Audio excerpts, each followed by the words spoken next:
Selamat datang ke channel Connect Politik. Kembali lagi anda ke channel ini, jangan lupa tekan butang like, komen, subscribe dan share. Terima kasih.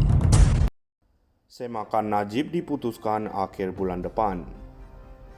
Putrajaya, permohonan Datuk Seri Najib Razak untuk mendapatkan kebenaran bagi menyemak keputusan Mahkamah Persekutuan yang menolak rayuan akhir kes penyelewengan dana RM42 juta milik SRC International Sdn Bhd akan diputuskan sebelum akhir bulan depan.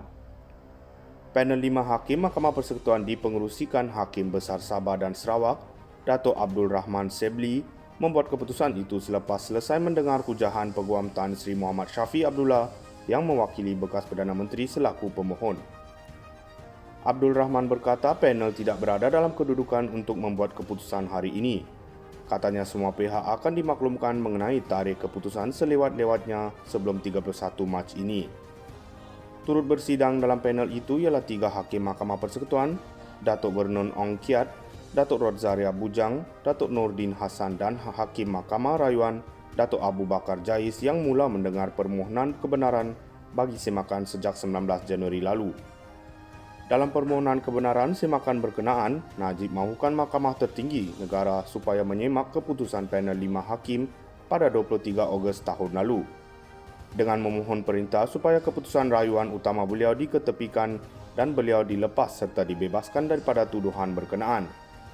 Secara alternatif, bekas ahli Parlimen Pekan itu memohon rayuan berkenaan didengar quorum Mahkamah Persekutuan lain yang mengandungi tidak kurang daripada 7 Hakim Mahkamah Persekutuan atau yang difikirkan wajar oleh Mahkamah. Dalam affidavit Najib yang difailkan bagi menyokong permohonan itu menyatakan bahawa beliau benar-benar percaya dan telah dinasihatkan oleh peguam caranya bahawa keputusan Mahkamah Persekutuan boleh disemak mengikut Peraturan 137 Kaedah-Kaedah Mahkamah Persekutuan 1995. Beliau yang kini menjalani hukuman penjara 12 tahun di penjara Kajang turut memohon hukuman ke atasnya itu ditangguhkan sementara menunggu pendengaran permohonan semakan terbabit. Pada 22 Julai 2020, Hakim Mahkamah Tinggi Kuala Lumpur ketika itu, Datuk Muhammad Nazlan Muhammad Ghazali mendapati Najib bersalah terhadap 7 tuduhan pecah amanah, menyalahgunakan kedudukan dan pengubahan wang haram dana SRC dan dijatuhkan hukuman penjara 12 tahun serta dikenakan denda berjumlah RM210 juta.